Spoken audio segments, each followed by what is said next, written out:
ربهم ويخافون سوء الحساب. وقال أيضا: ما سلككم في سقر؟ قالوا لم نك من المصلين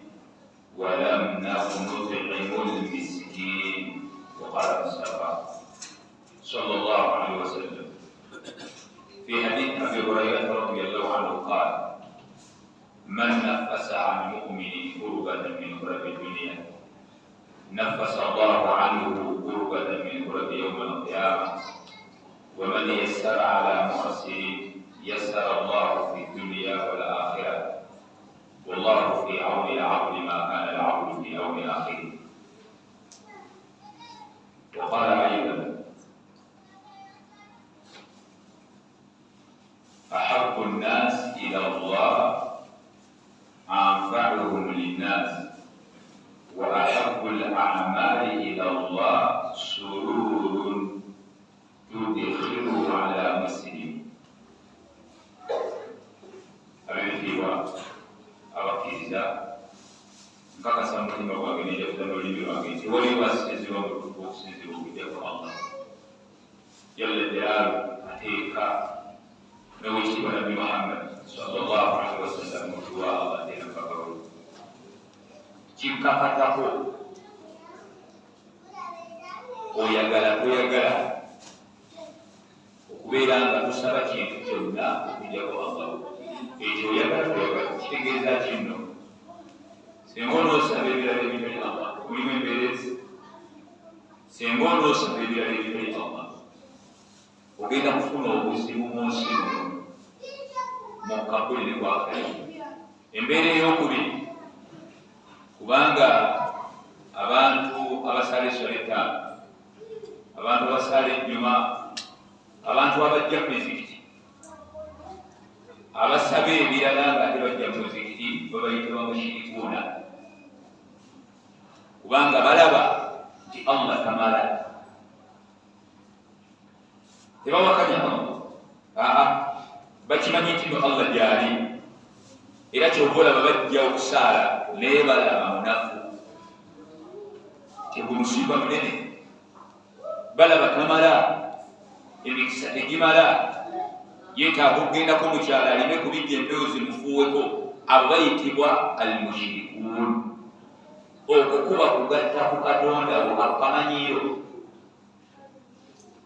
Omuntu ajja wano okusaala akimanyi nti Allah gyali, era akimanyi nti Allah yagaba emikisa, kyova olaba ze, naye alaba nti Allah tamala. Kati gumusiiba munene okunafuya Allah ku ddaala erifaana bweri. Awamu n'ekyo okumanya kaba kamanyiiro nga bwe yali akutandikawo tewali yamuyambako. Tulaba nti kaba kamanyiiro bwe yali akutandikawo, bwe yali akuleeta mu nsimu, ffenna tukakasa okuva kannasi mpaka ku kaviiri, lubaale oba amayembe oba abalongo oba emmindi oba irizi oba obutanga, teekawo byonna Abaganda bye basaba, oba bujagaali oba kiteekawo byonna. Tukakasa naawe okimanyi nti tewali contribution bintu ebyo tebyaleeta. Kakabe kakantu kakatono, tewali contribution yonna. Kyova olaba owekitiibwa Nabbi Muhammad sallallahu bamubuuza zambi ki erisinga obunene mu maaso ga Allah, hadithi eri mu Bukhari, n'agamba antaj'alu lillahi nidda wa huwa khalaqaka. Kwekeera enkya nga bw'omala okusaala subuhi ate n'ogenda n'okwata mbigari, ate awamu n'ekyo nga Allah yakola. Tigumusiiba, ogumusiiba. Kyova olaba Allah jalla jalaluhu mu ayaati nyingi abuuza ebibuuzo nga tayagala ansa, just to challenge the human being. N'abuuza qul, bagambe afara'aytum, yola yagamba qul, bagambe ara'aytum. Aya ezo ziri bbiri za njawulo. Qul afara'aytum, qul ara'aytum ma tad'una min dunillah.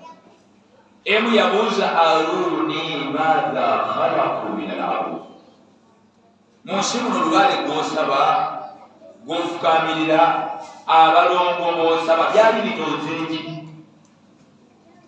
emindi gyofuuwa emigali byali bitonze eki kale ebitondanga Allah naleta challenge endala n'agamba amulahum shirikun fi samawati kale byapataningira wane Allah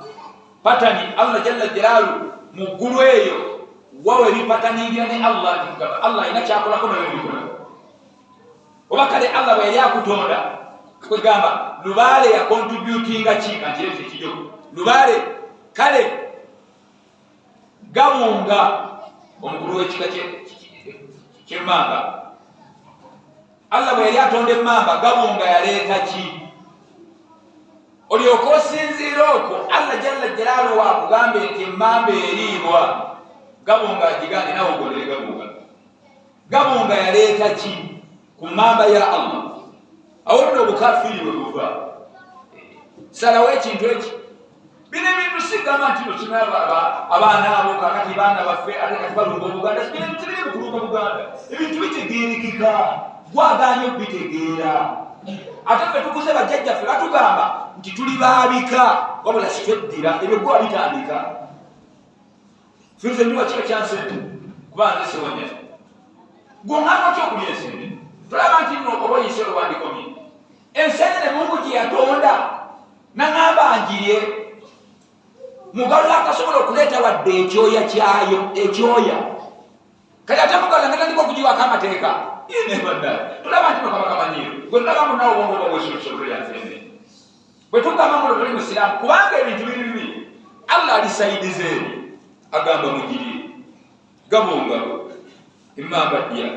kati ate mugalula agamba mugulu wekika kyezene tolya kati yondakuobube era kyova olaba Adi ibn Hatim radiyallahu anhu bwasanga owekitiibwa Nabbi Muhammad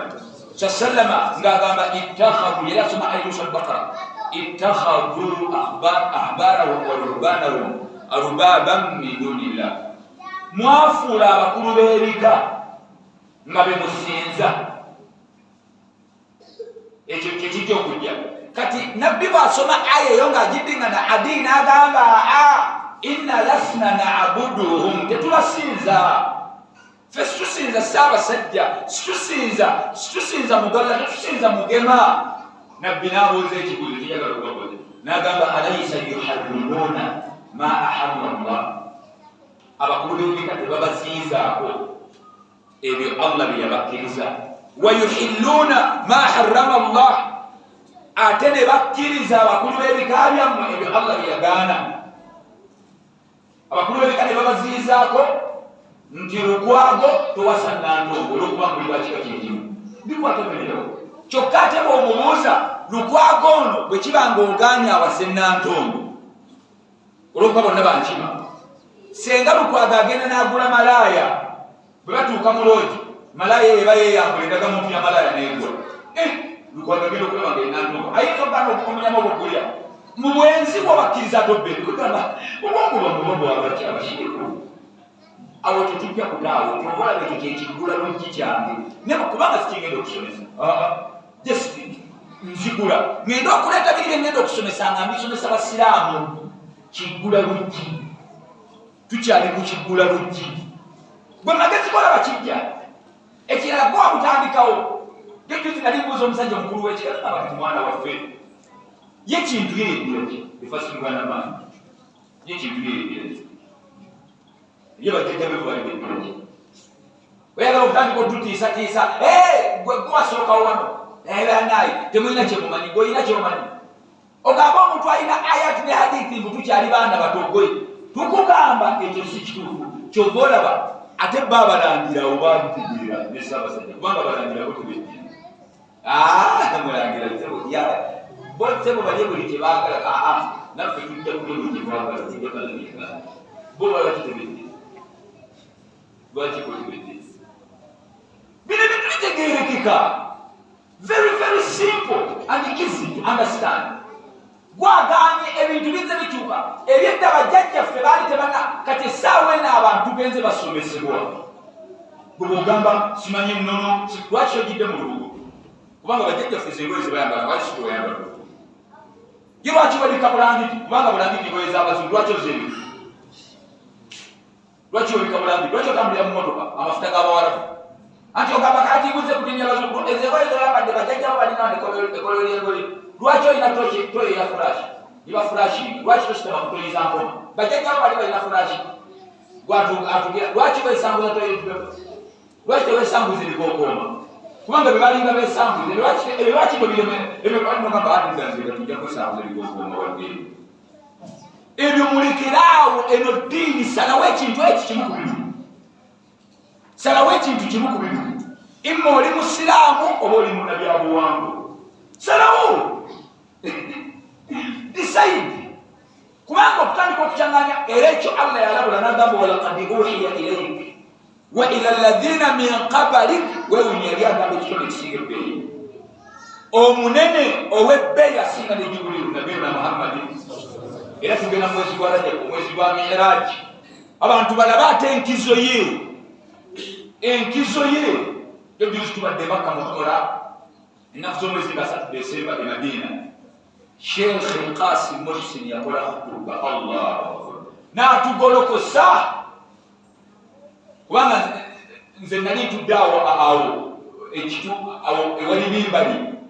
awo bayagala okusala khutba sawa 3 bawakosente ate nga khutba ya saa 4 ndagibala munda naye bonna baali bawulira oluwalabu bakaaba kubanga ekenyinyi agamba abantu obukulu bw'okubeera nga sunna za nabbi farudu ebyoyogerayogera muno simanya sunna just alla yali akugezesa n'okuza ekirevu n'okendeza engo yatunutambula nga omutwe mukalu ebyo bintu bya nabbi mwenna obulamu bwemukutte bwa kiyudaaya era n'ayogera ekigambo nekiboogera nabbi Muhammad sallama okumwagala n'okumugoberera n'agamba inna alkaaba qiblatu ssalat amanyi kiba kyogera nnyo kaaba gye mulaba ekibula ky'essala qiblatu ssalat inna alkaaba qiblatu ssalat wa inna as-samaa'u qiblatu du'a eggulu eyo kyekibula ky'edduwa qibula y'edduwa y'eggulu kubanga obumu ku bukwakuliza obwanukuza edduwa bwe kuwanika emikono nabbi salama kyomulaga agamba hadith Albani yagamba Sheikh Albani yagamba n'amanya balabaka matino ndu yagamba inna rabbakum hayyun karimun yastahi min abdihi idha rafa'a ilayhi yadayhi waliwo abantu abayina ebintu obanga mirema basaba edduwa emikono atigirewali era enkola yani oli ku nkola yani bali mu kusaba edduwa emikono asizewali okuwanika emikono inna rabbakum hayyun karimun yastahi min abdihi idha rafa'a ilayhi yadayhi ayyaruddahuma sifra kati wassamaa'u qiblatu du'a n'agamba wa rasulullahi sallallahu qiblatuna qibula yaffe nabbi Muhammadi buli kantu konna gye tunula okutunula olyanga ye oyambalanga ye abaana basomera wa owasaluna ku ki okutandika okwasa sande n'olwomukaaga nkola yaffe kubanga n'agamba lwaki qiblatuna kubanga yoyo yawma la kaabata wala arda wala sama olunaku yagenda otuwolereza olunaku watagenda kubawo kaaba wadde magulu wadde ensero neyenga waali wahuwa bayina yadayi llah liyashfaa lana inda rabbihi anakuwolereza atyamba olinya musunna ze sabanda jalla gyatu okutegeera zibekibage bitiibwa nebitiibwa tunyweze nzikiriza teri kikulu kusinga ekyo abaddu ba allah jalla lyakutuba gyendi ne gye muli ebimu ku bintu ebyebbeeyi mu nsi muno allah jalla jalaalu biriko ejja nawe oba obikoze ate biriko omuliro bwotakola naye nga ebyejjana nomuliro tonnagenda wano ku nsi otandikakabira wano ekisooka ofunira wano ku nsi kubanga omuntu buli wakola emirimu gy'eddiini eno edduniya etalina kyeri allah agimuwanga nyongoza buli mwogondera allah ku byagambye n'owekitiibwa nabbi Muhammad sallam eno edduniya allah tabaraka wataala agiguwanga nyongoza ab'ebitiibwa ebimu ku binene allah jalla gye beeyagala okuyingiza essanyu mu mitima gy'abantu okumala ebizibu by'abantu tobolaba okitiibwa nabbi Muhammad salama yagamba man nafasa ani muminin kurbatan min kurabi dunia omuntu yenna atikkula omugugu kumukkiriza mu mbeera yonna agenda kuwasa omusonyi ebbanja kyonna ng'ekintu kimukaluubiridde nafasa allahu anhu kurbatan min kurabi yauma alqiyama Allah jalla jalla yagenda kukikula ebimubizu bya kiyama n'agamba ate waman yassara ala mu'sirin omuntu yenna ayanguyiza omwetaavu ayanguyiza omunaku sawa'un musiraamu si musiraamu yassara Allahu fi dunya wal akhirah ate wallahu fi amri al-abdi Allah jalla jalaaluhu bw'oba oyagala Allah ayingire mu bizibu akumalira ensonga zo ma kana al-abdu fi amri akhihi Allah ayingira mu bizibu by'abantu bbanga nawe lyomala ng'oyingira mu bizibu by'abantu kyovalaba omusajja hadithi eri mu Bukhari eyo naye eri mu Bukhari omusajja Nabi salama yagamba kana rajulun yudayinu nnasa min bani Israili omusajja mu bani Israili yalinga awola abantu ng'omulimu gwe kuwola abantu naye nga bw'abawola abawa ebbanga emyezi ebiri buli omu yabaasami naye ebbanga bwe yaggwangako yagambanga lifataahu omuvubuka wagenda okubanja omusajja ono yalinga awola yamugambanga idha ataita mu'sira bw'otuuka ku muntu nga atuuse okusasula ng'ensimbi tannafuna bulungi ebbanga liweddeyo lyetwamuwa nga sente tannafuna obanga embeera mbi fatajawaza anhu ebbanga limujjeyo oba si ekyo mwongereyo akaseera laalla Allah n'agamba lwaki laalla Allah an yatajawaza anna yawma alqiyama obaoliawo bafika Allah anaatusonyireolomulebe omusajja olirambiroti omusajja abadde musasuzi nga si mubbi alina obusente butono omwezi gukyagize totabuka beera ne samuha Nabi salama kyava agamba nti rahima Allahu rajulan samuhan idha baa yasabira omuntu edduwa Allah jalla jalaaluhu asaasire omuntu samuhan idha baa abeera ne samuhan ekisa bw'aba agula wa idha shtara leho bw'aba atunda newoba okula sayidi zonna otunda omusajja ekintu ky'omulamu $1,000 omusajja alina oba omukyala $9,995 mugamba osaaga ebitaano byagala olayo ebitaano bimulekere oba bodaboda abali wano otutta omukazi mukulu katugambe kuva ku Ntebe Road kuva Kibuye n'omutwala mulaganya omutwalo gumu akoma Kitende n'agamba ngenda gukuwa atuuka Ekitende anoonya sente ziraba akuwa 2,000 ogenda okulaba nga sente zakuwadde kenda ajjeyo ebitaano yekwatakwata mukadde nno muleke kwebuzaabuza ebitaano byange ebyagalala omukazi omukadde wazaibana musibirita mirundi emekanga muba mu takisi ng'abasajja ba takisi ba driver ne bakondakita akanda omuntu ku musibiri namugamba nja kuzaayo gy'ova naye ng'ensinga obungi azimuwadde rahimallahu samahan idha baa wa yashtara abantu ba Allah jalla jalaaluhu okubeera n'ekisa okuyingiza essanyu mu mitima gy'abantu kyova olaba omusajja oyo bwe yasonyiwanga abantu n'agamba oba oliawo naffe Allah jalla jalaaluhu alitutunamu omusajja oyo falaqiya Allah omusajja n'afa fatajawaza anhu Allah jalla n'amugamba ekyobadde okola nze ateeke n'amusonyiwa ebyonoono byonna nga temwishiki n'amuyingiza ejjana kuyingiza essanyu mu mitima gy'abantu kyova olaba abaddu ba Allah jalla jalaaluhu okumanya okuyamba abantu n'okubasaddaakira n'okuyingiza essanyu mu mitima gyabwe kyabbeeyi abantu bagenda kubeera mu jahannam ansokendeko kino ekijjana oyo omusajja awedde kandi tekya jahannam kuba nekijagala okutuubako bagenda kubeera mu jahannam abaali abasiraamu abantu bababuuze nga bali mu jahannam bababuuze ma salakakum fi saqar lwaki muli awo mukaaba bagenda baddamu babagambe qaalu lam naku min almusallin sikyajagadde walam naku nutimu lmiskin twalinga tetuliisa banaku twalinga tuliisa banaku kuyingiza sami tumalaba kyovala bwekitibwa Nabbi Muhammad salama yagamba ahabbu nnasi ila Allah mu bantu bonna omuntu Allah gwasinga okwagala anfa'uhum linnas ye muntu agasa abantu wa ahabbu al-a'mali ila Allah ate omulimu Allah gwasinga okwagala sururun tudkhiluhu ala muslimin kwe kubeera nga oyingiza essanyu mu mutima gw'omusiraamu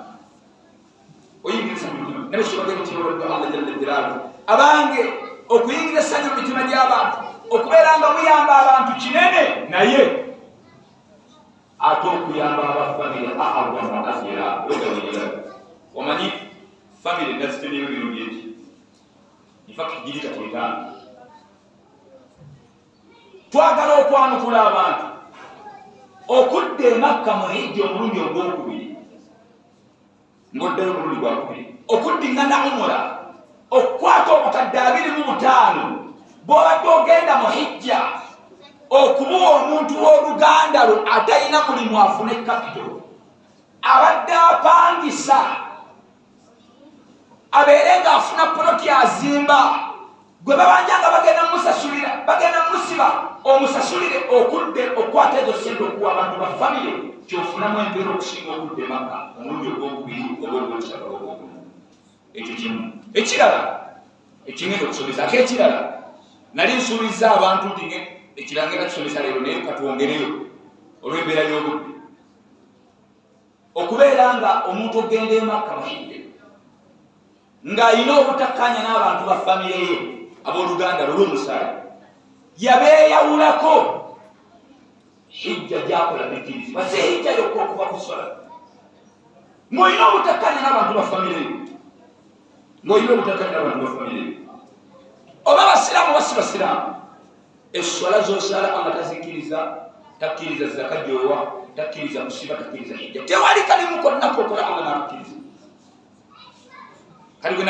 ekyo epati nabagenda okusomesa kubanga erina lisomesa kubanga ne kansooka enyweza eno njogedde ebintu bibiri okukwata ssente mu kifo ky'okudda e Makka omulundi ogwokubiri oba ogwokusatu mu hijja ate olwo okituuka nga n'okukola hijja eya farudu ng'ogenda kubanga hijja Allah gyatubanja ey'eki ng'okukwata obukadde 20 waliwo ekituuka sinawe ekituuka maama nga mulwadde ng'ogenda Makka buli nnaku 3 nga teri agenda mubeerako okujjako ng'osinaku ogamba tugenda Makka sigala olabye maama ate ekyo mibabbe awulala kati ate ozikwatanga senga yeetaaga operation senga sisita wa taatawo ate togenda wadde hijja yafawo kati kiri ekirala njagadde kikuyingire kitegeere nti okubanga olina obutakkanya n'abantu ba famire byokola emyaka gye mumazenga wayawukana ku booluganda lwo tolina kiwali okoze Allah nakikkiriza wadde olina tawhidi tofanyegantinawone tawhidi wawanga wakutula oluganda omanye ebiryawo omanyi gwe ebiryawo tosobola kuba na tawhidi ng'olina obutakkanya n'abantu ba famire tasobola kiringa muntu agamba nalina tawhidi nga tajebiraba kati kisoboka ebyo bitambula ebi la ilaha illa Allah nesira mu Qur'ani Allah yabigattemu era Ibn Abbas yagamba bw'okolako ekimu ekyokubiri Allah takikiriza la ilaha buli Allah bwe yamalanga kubanga mu Qur'ani mulimu aya 3 nga zonnongo nga bitambula bibiri nga bw'okolako ekimu ekyokubiri Allah takikiriza aya esooka buli Allah wagamba wa atiu llaha wa atiu rasula ebyo birimu era omuntu bajja n'agamba nti tonyumiza aya njagala hadithi tonyumiza hadithi njagala aya olwala musiraamu buli wojemera nga bimokafudde aya eyokubiri buli Allah wamala tawhidi n'amala la ilaha illa Allah azzaako bakadde nasira kankoyo aya 5 wadde sikituliko olaba Allah yagamba mu sura Baqara Allah yagamba wa id akhadna mithaqa bani israil la ta'buduna illa Allah wa bil walidayni ihsana amaze tawhidi amaze la ilaha illa Allah wa bil walidayni ihsana omanja kitegeeza Allah bw'amala hakkiye nazzaako wa bil walidayni ihsana ate wa bil walidayni ihsana lwoluganda yesula kubanga otangira kubanga taata buli waafa ne maama okusigala ng'oyunga oluganda kubanga abakadde tubagondera hayyan wa mayyitan tugondera abakadde nga balamu ne tubagondera nga baafa okugondera abakadde bo nga baafa kwe kusigala ng'okolagana n'abantu ba famire zaabwe kati ekyo tekisooka aya eyokubiri suratu Nisa Allah yagamba wa abudu llaha wala tushiriku bihi shay'a wa bil walidayni ihsana olabye la ilaha illa Allah birru sila yagamba atya mu An'am Allah yagamba qul ta'alu atlu ma harrama rabbukum alaykum alla tushiriku bihi shay'a wa bil walidayni ihsana la ilaha illa Allah tawhidi birru sila yagamba atya mu Isra wa qadha rabbuka alla ta'budu illa iyyah wa bil walidayni ihsana olabye tawhidi birru sila yagamba atya mu Luqman yagamba وإذ قال لقمان لابنه وهو يعظه يا بني لا تشرك بالله إن الشرك لظلم عظيم ووصينا الإنسان بوالديه حملته أمه وهنا على وهن tosobola kuba muntu wattaluhindi ng'ojemera abakadde okutwalibwa ekitekiiyo ekitebakulimba nti wajja ku bantu ba famire otya nga tawuhidi waawe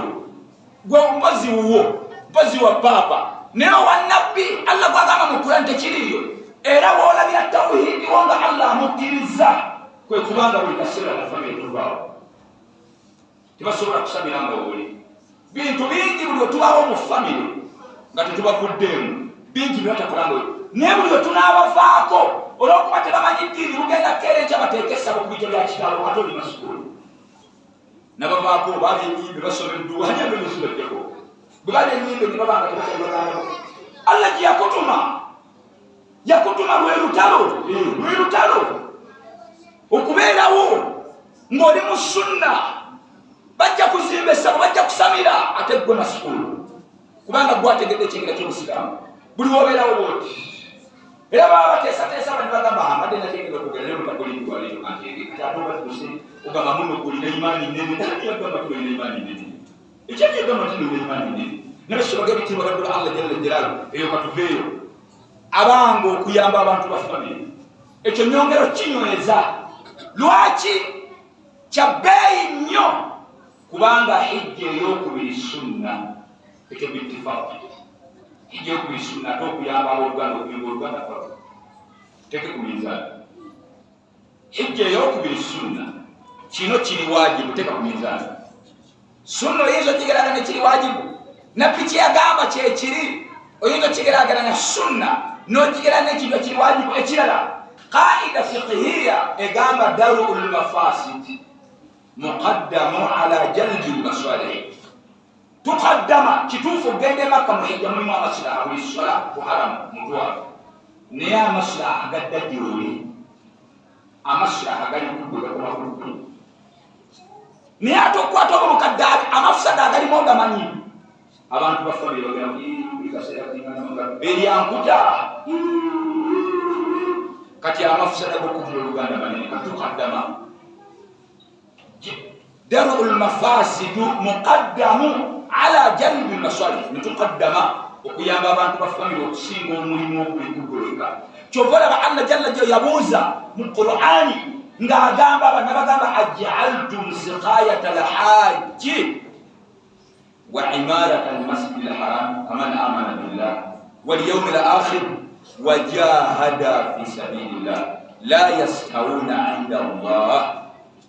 nabisobaga ebitiibwa bantu ba allah jalla jalaalu abange bangi mumwe muli wano olina emotoka eriyo omukyala wamugulire emotoka abaana emotoka batala kusomero weriyo omukozi weriyo naye nga mwannyoko asiika paani akalinda gonja mwannyoko kumayo kuberera erimu mwannyoko n'agenda ku kyeyo aboneebone nga ayagala kapito wa bukadde buna ng'osobola okukwata obukadde n'obukadde n'ogulira malaaya essimu n'omugulira emmotoka mwannyoko bwati abonaabona naawe osuubire okuba nti nogenda kubeera bulungi mu nsi muno nga mwannyoko abonaabona bwati nga babonaabona bali mu restaurant okimanyi bulungi kitammwe n'ennyammwe baafa abala ate mugenda n'ekinene ne mutwala ettaka lyabwe bangi mumwe muli wane nga mwekubirira baganda bemwe naye nkulayira allah ojja kusasula akaseera ge wallahi ojja kusasula wallahi ojja kusasula tolaba nti n'obulyazaamaanya kiri ebintu ebinene okumanya obulyazaamaanya kinene nabisalama yatuuka n'okugamba ittaqu da'wata almazlum muteddwayo omuntu weewonye mu hadithi eyo muliwaaya endala egamba wa inkana kafira muliwaaya ya hadithi eyo weewonye edduwa za kalimusiramu tezikirizibwa naye bw'olyazaamaanya kalimusiramu nagamba mukama katonda hajeyo mukwate wallahi allah amawulira kubanga ekigambo hadithi ejjange erimu tulaka naye ate okulyazaamaanya ewafamire bameka abali wano nga baganda bwe basindikira sente muzibu zaabuzi bameka abali wano nga muli ku sente z'abaganda bammwe bazibasindikira ne muzibuzaabuza naye kancoka enyimire ku kyabannyinaze ababonaabona nga muli mu nsi muno mutaayaaya omulimu gwe kuyamba bakoddomina bukulu buli kaseera n'osumba muko anti obuko buli program ebeera mu family tobeerawo obeerawo gavumenti ekutumi oli gindi tulina emirimu naye kyewunyisa ate buli program ebeera ku saidi y'obuko ate obeerawo era yo atendi ne family yo omusaayi buli program ebeera tobeerawo toba na ssente oyina ebizibu ozaayo baana ku ssomero ne buli program mukazi wo gyakuleetera eri ku saidi gye bamuzaala gye wajja omukyala awowoweola tulaba olaba okunywa omwenge kinene okulya embizzi kinene okulya ebisiyaga kinene gonna agabazambi manene okutta kinene okwenda kinene okulya limba kinene olunaku lwonnabisala mayogera ku liba n'agamba dirihamu riba dirihamu emu eyaliba oba siringi emu eyaliba yaakuluhu rajulu wahuwa yaalamu omuntu gy'alyanga amanyi ashaddu min 36 zaniyatan kinene okusinga enyirasatu mukaaga awamu n'obunene bwa zina naye ab'ebitiibwa okubanga olina obutakkanya n'abantu ba famire kinene okusinga agamazambi gonna abagogera okubanga olina obutakkanya n'abantu ba famire kinene okusinga agamazambi gonna nga bwengogedde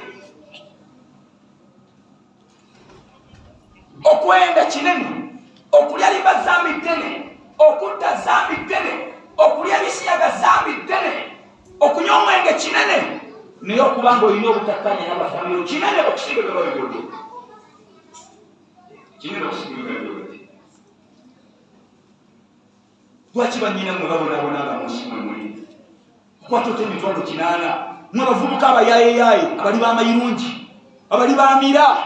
mwefula nti nno muli baniika mutegeera nnyo nze nabagamba nja kufa nammwe wallahi anti ffenna emyaka gyenyimu manyi mugende muva mu byalo nolowooza olwakuba obeera ku nnyana mulowooza otegeera nnyo otandetadde ebintuntu mu nviiri gwe gwosooka lakedube omumanyi gwe lakedube gwosinga lakedube osinga bokumale eyo kabuli mu kika kya muvuno kiri mwabayaayo abali wano kino kibuli mwabanyiga abali wano kino kibuli bano bayimamu bamulabika okuba babatya nze sirina kummwe gwentya